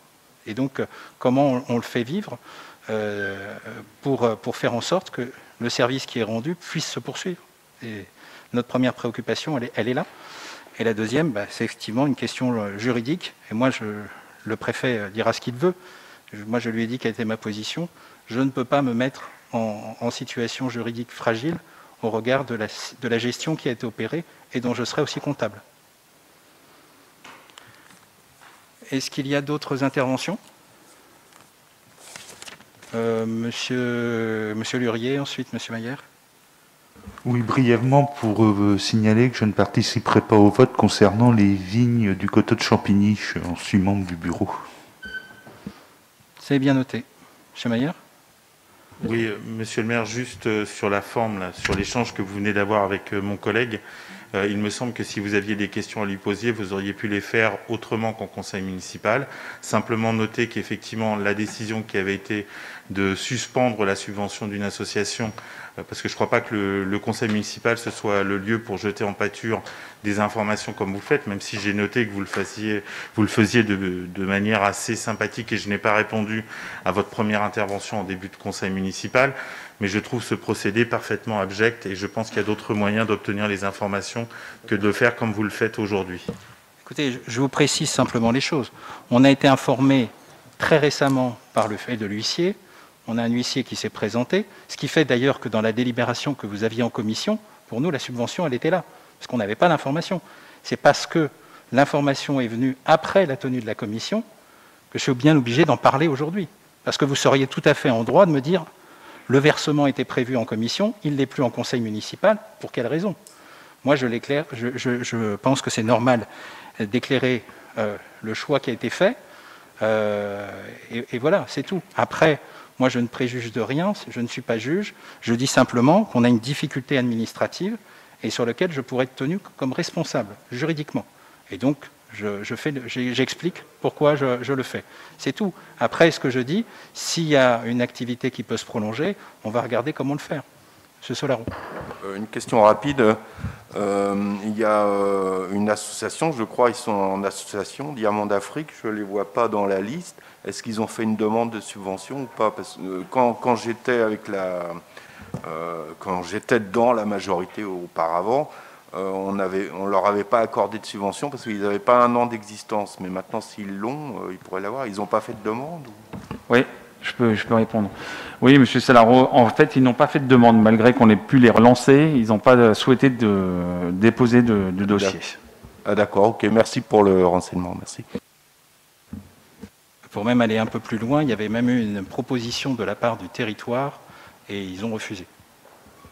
Donc, Sophie Amar. C'est juste pour signaler que je ne participe pas au vote, je suis administrateur de la BEP. Très bien, c'est noté. Est-ce qu'il y a Jacqueline Benhamed? Je ne participe pas au vote, je suis dans l'association du village de Cueilly. Et alors, il y a Patrice Latronche pour 2E2M, Lionel Védrine pour les Amis du Musée de la Résistance, Geneviève Carpe et Catherine Mussot-Gedge pour la BEP aussi, avec Sophie Amar, Sabrina Apchiche et Geneviève Carpe pour le point écoute, Monsieur Maillet pour le Red Star, Monsieur Solaro l'a mentionné, et Delphine Bertrand, Léon Ngandé, Johan Picot et Philippe Lost pour la régie de quartier. Et après, il y a les représentants, bien évidemment, pour les structures scolaires, bien évidemment, mais ça, c'est connu dans le détail du Conseil. Est-ce qu'il y a d'autres interventions? Non, je vous propose de passer au vote. Qui est pour? Pour? Abstention? Refus de vote. Madame Adoumo, vous votez pour? C'est pour les subventions? Oui? Oui? Vous ne prenez pas part au vote? Ah oui. Très bien. Donc, le point est adopté. Donc, point numéro 22. Point numéro 22. Juste, Monsieur le maire, je pense qu'on ne prend pas part au vote pour les associations qui sont concernées. Oui, c'est juste pour les associations, mais la délibération en tant que telle, voilà, tout à fait. Prenez part au vote. Elle est adoptée, absolument. Point numéro 22, donc Enrique Ribeiro pour le renouvellement de la convention de moyens. Merci Monsieur le maire. Donc, il s'agit du renouvellement de la convention d'objectifs et de moyens entre la ville de Champigny-sur-Marne et l'association Office municipal des migrants. Donc l'association Office municipal des migrants œuvre en faveur de l'insertion sociale des populations étrangères ou d'origine étrangère et pour la promotion de la diversité culturelle. Donc il est proposé de renouveler le financement qui était le même que celui de 2020, donc à hauteur de 41 000 €. On a un avis favorable à l'unanimité des membres présents de la 6e commission, avis favorable à l'unanimité des membres présents de la 1re commission. Et nous avions une question de M. Mayer qui souhaitait savoir quel était le montant accordé en 2020. Donc il est équivalent, c'est-à-dire que le montant accordé en 2020 était de 41 000 € plus 1 407 € d'adultes relais et aucune modification n'a été apportée. Est-ce qu'il y a des questions? Il n'y en a pas. Je propose de passer au vote. Qui est pour? Abstention? Refus de vote. Le point est adopté à l'unanimité. Je vous remercie. Point numéro 3, pour le même sujet concernant l'association Point Écoute. Patrice Latronche. Oui, bonjour à toutes et à tous. Donc, ce point concerne le renouvellement de la convention d'objectifs et de moyens entre la ville de Champigny-sur-Marne et l'association Point Écoute Champigny. L'association Point Écoute Champigny accueille, écoute, informe, accompagne et oriente les jeunes de 11 à 25 ans et leurs familles en mettant en œuvre des actions de prévention des conduites à risque, de promotion de la santé et de développement des compétences psychosociales auprès des adolescents, de soutien à la parentalité au travers d'actions collectives en milieu scolaire et dans les quartiers, et de santé globale et d'aide aux parents. Afin que cette mission d'intérêt général s'accomplisse dans les meilleures conditions et dans le respect d'orientations et d'objectifs communs, la ville de Champigny-sur-Marne contribue à mettre à disposition de l'association Point Écoute Champigny les moyens nécessaires à la réalisation de ces missions, ceci dans le cadre d'une prise en charge complémentaire des autres partenaires. Le financement alloué à l'association Point Écoute Champigny est soumis à une démarche de demande de subvention à laquelle l'association a répondu en début d'exercice. Et pour 2021, il correspond à la somme de 51 000 €. Donc cette convention est arrivée à son terme et demande donc à être renouvelée pour une nouvelle période d'1 an. Et il est proposé au conseil municipal d'approuver le renouvellement de la convention d'objectifs et de moyens entre la ville de Champigny-sur-Marne et l'association Point Écoute Champigny pour une durée d'1 an et d'autoriser monsieur le maire ou son représentant à signer la dite convention. Alors, il y avait des questions lors de la 6e commission par monsieur Mayer, qui reprend les mêmes questions que précédemment. M. Mayer souhaite savoir quel était le montant accordé en 2020 et si d'autres modifications sont intervenues, notamment quant aux objectifs. Et M. Picot, M. Ribeiro précise qu'il s'agit d'une reconduction à l'identique du montant. Et réponse apportée par la directrice du lien social et vie citoyenne après la commission, le montant accordé en 2020 était de 51 000 € et aucune modification n'a été apportée. La commission numéro 6, avis favorable à l'unanimité des membres présents à la 6e commission et aussi avis favorable à l'unanimité des membres présents à la 1re commission. Est-ce que vous avez des questions? Voilà. Il n'y en a pas. On passe au vote. Qui est pour? Abstention, refus de vote. Le point est adopté à l'unanimité. Point numéro 24. Même chose pour l'association parentale. Safia Rakouche. Cette délibération donc concerne le renouvellement de la convention d'objectifs à passer avec l'association parentale Portes Ouvertes Enfants-Parents. Donc c'est une association de loi 1901 créée à l'origine par un groupe de parents. Il s'agit d'un lieu d'accueil donc du jeune enfant qui dispose depuis 1987 d'un agrément des services de PMI du conseil départemental du Val-de-Marne pour 18 places en multi-accueil. Donc voilà, ce sont donc ainsi 30 enfants campinois de l'âge de 10 mois à 3 ans qui sont accueillis. Le projet prévoit l'accueil d'enfants porteurs de handicap. Donc la municipalité a souhaité soutenir ce projet original qui participe à la diversification des modes d'accueil et élargit l'offre pour les familles campinoises. Elle souhaite concourir donc au fonctionnement de l'association par la mise à disposition de locaux, prise en charge du loyer et l'apport d'une subvention annuelle de fonctionnement d'un montant de 32 000 €. Les parties s'engagent à rechercher les moyens d'une coopération efficace. La commune continuera d'informer l'association de sa politique en matière de petite enfance. L'association continuera de participer à la commission d'attribution des places en crèche à titre consultatif et à l'ensemble du travail partenarial mis en place sur la commune. Cette convention est arrivée à son terme et demande donc à être renouvelée pour une nouvelle période de 3 ans.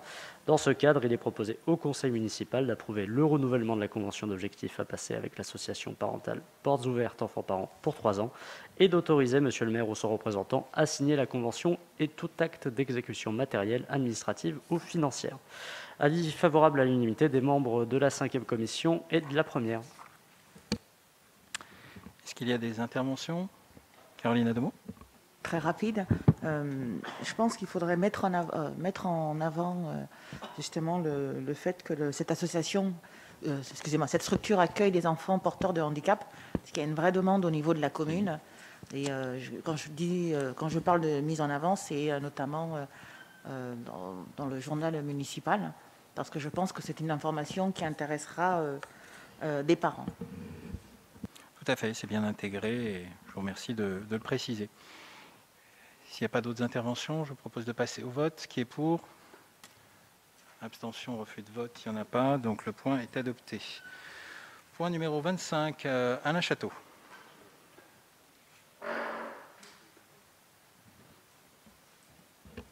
Bonjour à tous. Alors l'objet de cette délibération concerne le reversement de la participation annuelle encaissée pour les cours municipaux pour les sessions adultes 2020-2021. Les cours municipaux pour adultes proposent des enseignements adaptés en français, mathématiques, anglais, espagnol, délivrés par des enseignants vacataires. Pour la session 2020-2021, les mesures sanitaires successives liées au Covid-19, confinement et couvre-feu n'ont pas permis le déroulement de ces cours, initialement prévus du 3 novembre 2020 au 25 juin 2021, hors vacances scolaires. Attendu qu'une reprise de l'activité ne peut être envisagée cette année, il est proposé un remboursement intégral de la prestation faisant l'objet d'un décompte individuel pour chaque auditeur qui en fera la demande écrite. 31 auditeurs sont concernés par un reversement pour un montant global de 3 108,28 €. Avis favorable à l'unanimité des membres de la première et de la 5e commission. Est-ce qu'il y a des interventions? Il n'y en a pas. On passe au vote. Qui est pour? Abstention, refus de vote. Le point est adopté.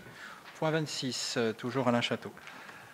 Donc, objet, reversement des participations familiales suite à l'annulation du séjour classe transplantée du 3 au 12 février 2021, regroupant 26 élèves. En raison de la crise sanitaire liée au Covid et suite au positionnement de l'inspection académique de Savoie qui a décidé de suspendre les séjours avec nuitée, la ville de Champigny-sur-Marne est contrainte d'annuler son séjour de classe transplantée sur le centre de Flumet du 3 au 12 février 2021. Chaque usager a réglé au moment de son inscription tout ou partie de la participation familiale correspondant à son quotient. Un remboursement des sommes versées faisant l'objet d'un décompte individuel est à reverser à chaque usager. Ainsi, 26 familles sont concernées par le reversement pour un montant global de 3 455,10 €. Avis à l'unanimité des deux commissions, première et 5e. Bon, c'est toujours la même chose. Je propose, sauf s'il y a une intervention, je propose de passer au vote. Si, Caroline Adamo. Est-ce que c'est important de mettre la liste des familles, le nom des familles, les adresses, tout ça? Juste parce que, bon, on rentre un peu dans la vie des gens. Non. Là c'est d'une nature différente. Effectivement, quand on a des remises de dettes, on anonymise, puisque effectivement, on n'a pas de données d'information. Là, c'est simplement le reversement d'une prestation commandée. Il n'y a rien de particulier. Il n'y a pas de critères par rapport à quoi que ce soit. Donc, il n'y a pas de difficulté par rapport à cela. Est-ce qu'il y a d'autres interventions? Il n'y en a pas. Donc, on passe au vote. Qui est pour? Abstention, refus de vote, il n'y en a pas. Le point est donc adopté. Point numéro 27, Jacqueline Benhamed. Merci. Il s'agit du reversement des participations familiales suite à l'annulation du séjour glisse à Flumet pour les 8-15 ans et se déroulant du 14 au 21 février 2021. En raison de la crise sanitaire liée au Covid-19 et des dernières décisions ministérielles, la ville de Champigny est contrainte d'annuler son séjour vacances glisse à Flumet du 14 au 21 février 2021. Chaque usager a réglé au moment de son inscription tout ou partie de la participation familiale correspondant à son quotient. Le remboursement des sommes versées fait l'objet d'un décompte individuel qui est à reverser à chaque usager. Ainsi, 15 familles regroupant 24 enfants sont concernées par ce reversement pour un montant global de 1 929 €. Les éléments transmis par les familles seront communiqués au service finances pour traitement et transmission à la trésorerie municipale. Il faut donc autoriser le remboursement aux familles des montants perçus au titre du séjour glisse. Il faut préciser que le montant du reversement fera l'objet du décompte individuel et sera accompagné des pièces nécessaires au remboursement. Et la dépense correspondante sera imputée au budget de l'exercice 2021. Cette délibération a reçu l'approbation de la 5e commission et de la 1re. Merci. Est-ce qu'il y a des questions, remarques? Il n'y en a pas. On passe au vote. Qui est pour? Abstention, refus de vote. Il n'y en a pas. Donc le point est adopté à l'unanimité. Point numéro 28. Aurore Thiroux. Il s'agit de l'adhésion de la commune de Vaucresson au syndicat intercommunal funéraire de la région parisienne dénommé le CIFUREP. Voilà, donc il n'y a rien de particulier. Ils rejoignent le syndicat. Peut-être donner l'avis des commissions. Oui, avis favorable à l'unanimité des membres présents de la 1re commission. Est-ce qu'il y a des questions, remarques? Il n'y en a pas. On passe au vote. Qui est pour? Abstention, refus de vote. Il est adopté. Alors, on arrive au terme des points inscrits à l'ordre du jour. Il y a un vœu en point numéro 29. Je ne sais pas qui va le présenter. Monsieur Fautré, je vous demanderai de faire attention au temps. Vous savez qu'on est limité par le temps avec le couvre-feu. Et au-delà de la demi-heure, je serai obligé d'arrêter les débats si on va au-delà. Il n'y a pas de souci. Bon, je pense. Oui, donc je veux d'abord commencer mon propos en posant une question. Au nom de quoi devrions-nous accepter de toujours aligner par le bas les droits des travailleurs? Car c'est de cela, entre autres, dont il s'agit avec cette loi de transformation de la fonction publique territoriale. Par ordre du préfet, fin d'année 2020, celui-ci a demandé au maire de délibérer avant le 22 mars pour faire appliquer les dispositions de cette loi sur le temps de travail, que je rappelle, donc 1607 heures par an pour 35 heures de travail hebdomadaire. En pleine crise sanitaire, le gouvernement a un double langage vis-à-vis de ses agents, alors qu'il les salue par ailleurs à grands coups de sanglot dans la voix. Mais il est plus prompt par ailleurs à détruire les conquis sociaux qu'à organiser une vaccination efficace de la population. Après le fameux « travailler plus pour gagner plus » de M. Sarkozy, voici la nouvelle formule de la présidence Macron, « travailler plus pour gagner moins ». Les dispositions sur le temps de travail, ces nouvelles dispositions, c'est en fait d'annuler tous les accords plus favorables au temps de travail légal des fonctionnaires territoriaux qui, je le rappelle, avaient été négociés précédemment dans les collectivités. Concrètement, de quoi s'agit-il? Il s'agit de jours de congés supplémentaires, d'applications plus favorables des autorisations d'absence dans le cas de décès, de mariage ou d'enfants malades, des congés exceptionnels au moment du départ en retraite pour des agents qui souvent ont travaillé plusieurs décennies dans la collectivité. Chers collègues, il s'agit d'acquis, ou plutôt de conquis sociaux, dont nous sommes très certainement nombreuses et très nombreuses ici dans cette salle à bénéficier dans les entreprises où certainement nous travaillons. Franchement, est-ce que notre société, dont les enjeux nouveaux et urgents, n'appelle pas à travailler, plutôt à travailler moins et à répartir plus et mieux les richesses qu'elle produit, mais pas pour tout le monde? Si beaucoup ne le savent pas, en 2018, le salaire moyen des fonctionnaires territoriaux, dont je rappelle qu'il est gelé depuis pratiquement près de 10 ans, était inférieur de 400 € net par mois par rapport aux salariés du secteur privé. Encore plus pour les agents de catégorie C, qui représentent 75% des effectifs. Et là, cette différence monte à 550 €. Et il leur faudrait travailler plus, petit point, pour pareil. Comme tant d'autres salariés de France, ils ont permis et continuent de tenir debout le pays pendant cette crise sanitaire. Cette injonction du préfet est inacceptable et de nombreux maires s'y opposent. Ça pose d'ailleurs la question fondamentale de la libre administration des communes. En fait, le gouvernement poursuit, à travers cette remise en cause de la loi, de cette nouvelle loi la remise en cause des dépenses publiques et donc du service public. Il poursuit... Monsieur Fautré, juste une petite chose, je m'excuse de vous interrompre. Allez-y, allez-y. Je croyais que vous présentiez le vœu, parce que là, vous faites une déclaration de politique oui, mais générale. Je fais tout en même temps, ça fait gagner du temps. D'accord, donc vous ne présentez pas le vœu alors? Bah, le vœu est justifié vous estimez qu'on l'a eu et vous faites une déclaration... le vœu, il n'est pas d'urgence, tout le monde a pu le lire. Ce que mon propos intègre la plupart des considérants. Voilà, c'est juste pour comprendre... ça m'évite de revenir une deuxième fois. Si j'ai bien compris, comme c'est un vœu visant à protéger nos personnels communaux, c'est bien le sens que vous voulez lui donner? Bien sûr. D'accord. Donc c'est pour ça que je vous pose la question, parce que je pensais que vous alliez présenter le vœu, puis là vous êtes parti dans une... Donc je ne comprenais pas tout à fait. Je vous laisse, il n'y a pas de problème, mais c'est pour comprendre. Merci. Oui, tout à fait, mais je commande pas mon propos, comme ça j'en fais qu'un, les considérants que vous avez toutes et tous devant vous. Donc je reprends donc en disant que le gouvernement, à travers cette loi, ça participe à poursuivre la remise en cause des dépenses publiques, c'est un leitmotiv depuis maintenant un certain nombre d'années, et donc du service public. Il poursuit ces réformes malgré ces formules répétées pendant ces dernières semaines sur le quoi qu'il en coûte. Mais ça dépend pour qui. En tous les cas, pas pour les agents territoriaux qui sont au centre d'un service public de proximité dans notre pays, qui amortit, si je puis dire, par son action quotidienne, la crise profonde que nous subissons. Si on y rajoute la casse du statut des agents dans cette loi, le retour de plus en plus nombreux aux emplois contractuels, je prends acte que ce n'est pas le cas aujourd'hui, mais il y a de nombreuses collectivités en France qui le font, et en Île-de-France particulièrement. C'est bien une question de choix politique. La volonté du gouvernement est dogmatique.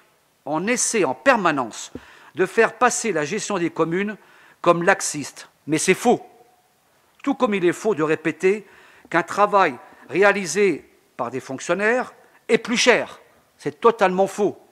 Je rappelle qu'il y a un rejet, c'est important, chers collègues, il y a un rejet unanime de toutes les organisations syndicales.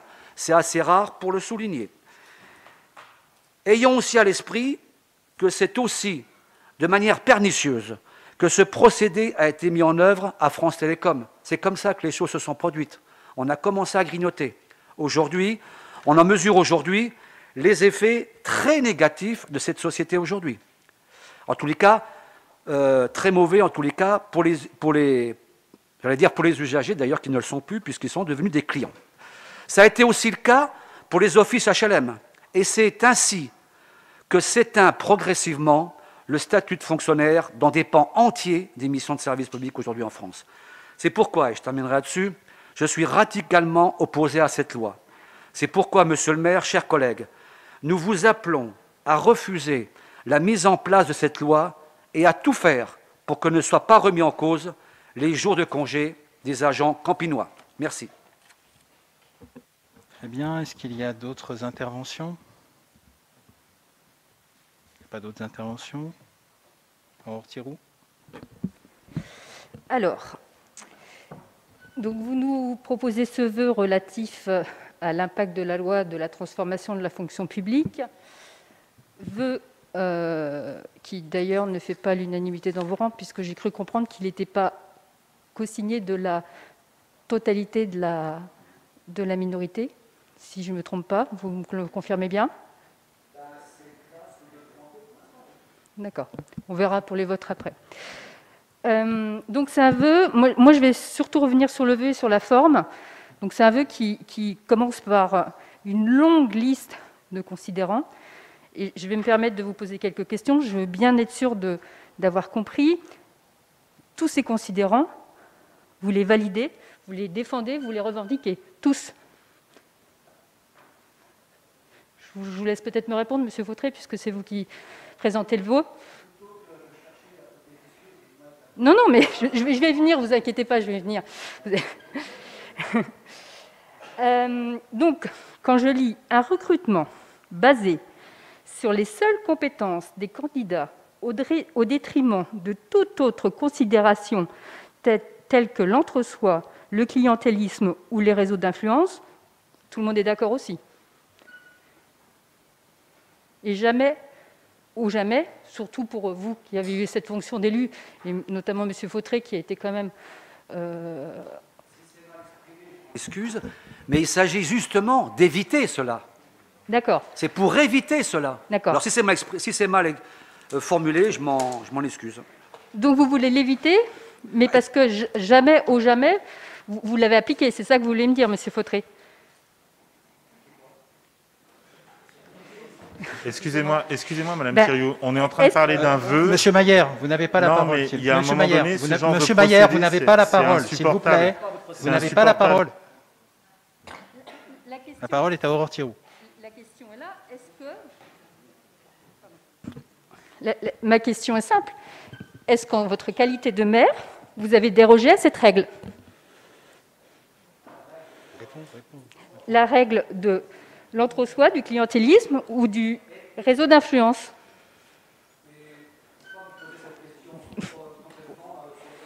Bon, alors je vais venir un peu plus en détail. Vous savez que maintenant, on vous a succédé depuis quelques mois.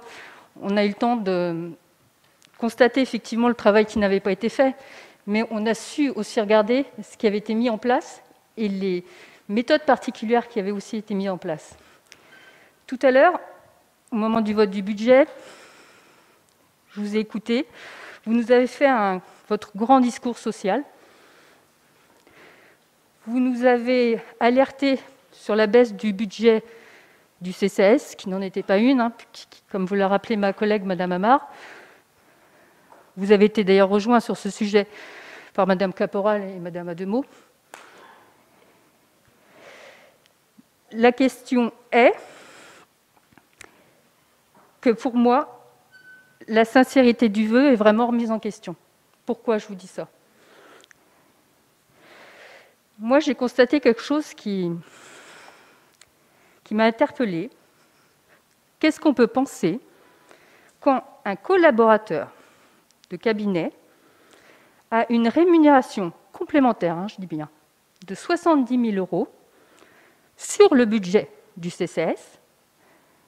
Donc, il faut bien comprendre, sur le budget du CCAS, ça veut dire au détriment de l'action sociale des Campinois, pour rédiger des notes politiques du maire. Quelle est votre position là-dessus?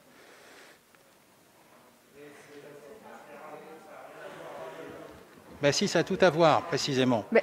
Non, on parle du vœu. Ça a tout à voir. Vous devez donner votre avis sur Monsieur le Maillère, vœu. vous n'avez pas la parole. Soit c'est Madame Thiriou, Oui, soit c'est mais Monsieur Fautré. Ça suffit. Là, non, il n'y a pas ça on suffit. est sur un vœu, je suis désolé. Non, mais attendez. Vous aimez bien faire des procès d'intention, vous balancez des choses sans que les gens puissent y répondre, parce qu'il n'y a aucun élément sur ce que vous dites. Ça suffit. Alors, on est dans un conseil alors, Monsieur municipal. Maillère, il y a un vœu. Monsieur Maillère, il y a un vœu, Monsieur Maillère, le maire, vous vous taisez, s'il vous plaît. Oui, c'est moi qui ai la parole. Oui, je vais vous répondre. Je vais vous répondre. Il y a un vœu. Vous écoutez. On vous demande non, votre non, avis, non, vous ne voulez pas le voter, vous le votez pas. Non, mais le sujet n'est pas là. Le sujet n'est pas de savoir si vous allez nous voter, si nous allons voter ce vœu ou pas.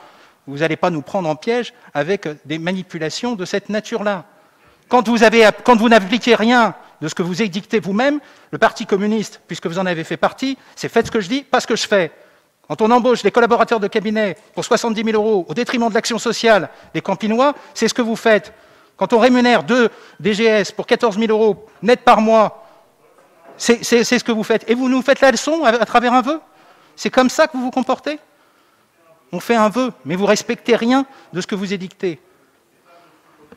Mais c'est collectif, il est collectif, vous êtes signataire de ce vœu. Je trouve que votre position est particulièrement indécente. Non, pas du tout. La façon dont vous rédigez les choses, qu'on vous les amenez, tout ça, alors que vous n'avez appliqué rien du tout, et que vous coupez la parole en permanence, ça suffit. Si vous n'arrêtez pas, vous faites que ça depuis tout à l'heure. Donc je vous dis simplement les choses, c'est que ce vœu n'est pas en conformité avec ce qu'on a trouvé. Donc quand on édicte des principes, le minimum, c'est de les appliquer. Ce qui n'est pas fait. Donc on ne tombera pas dans cette manipulation politique, de politique politicienne, juste avant des élections, pour essayer de raccommoder ce que l'on peut. Les employés de la ville, aujourd'hui, ils savent très bien comment les choses se sont passées. Et on dira les choses. Et alors je vais aller plus loin. Je vais faire un article 40 auprès du procureur de la République pour dire tout ce qu'on a trouvé ici. Tout ce qu'on a trouvé. Et je pense que l'ancien maire aurait à y répondre, comme il a commencé à répondre sur d'autres choses. Parce que ce qu'on a trouvé, C'est absolument écœurant. Et donc, on dira les choses. Et ce ne sera pas moi qui le jugera, ce sera le juge. Voilà. Mais par contre, on va dire les choses, clairement.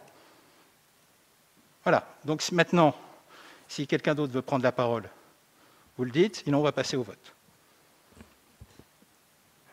Qui est pour ce vœu? Qui s'abstient?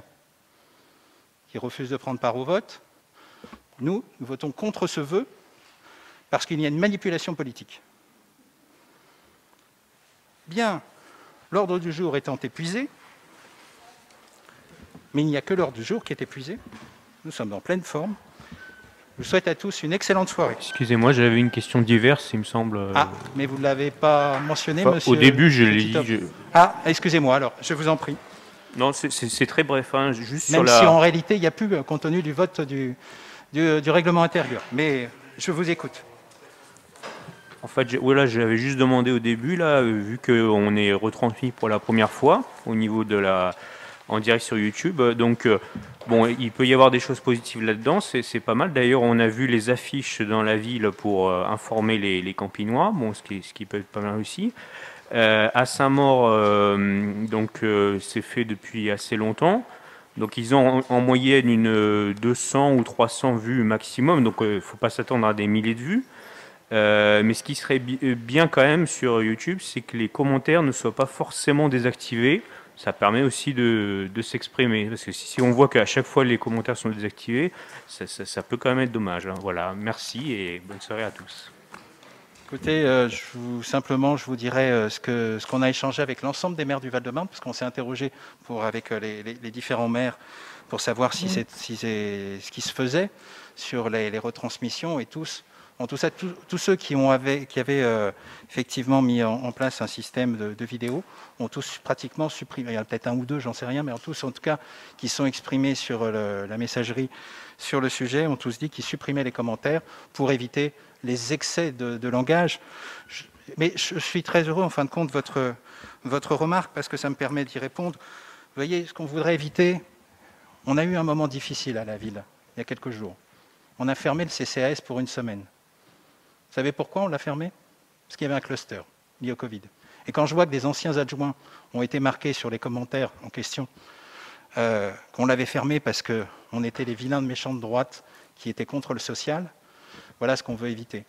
Parce que c'est vraiment de la désinformation la plus totale. On ne l'aurait pas fermé, certains nous auraient reproché de ne pas protéger les salariés, et ils auraient eu raison. On le ferme, on nous le reproche aussi. Voilà ce qu'il faut éviter. C'est pour ça que les commentaires ne sont pas toujours très intéressants, mais par contre, qu'il y ait un accès à l'information, ça me paraît absolument essentiel. Bonne soirée à tous.